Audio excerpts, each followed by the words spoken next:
ताज्या बातम्या व ठळक घडामोडींसाठी पाहत राहा JBN महाराष्ट्र।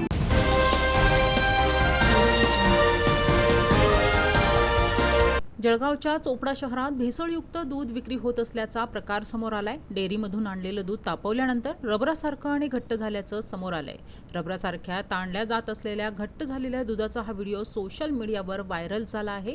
माजी सैनिक धनराज बावस्कर यांच्यासोबत हा प्रकार घडला असून त्यांनी याबाबत फोनवरून अन्न व औषध प्रशासनाच्या अधिकाऱ्यांकडे तक्रार केल्याची माहिती दिली आहे।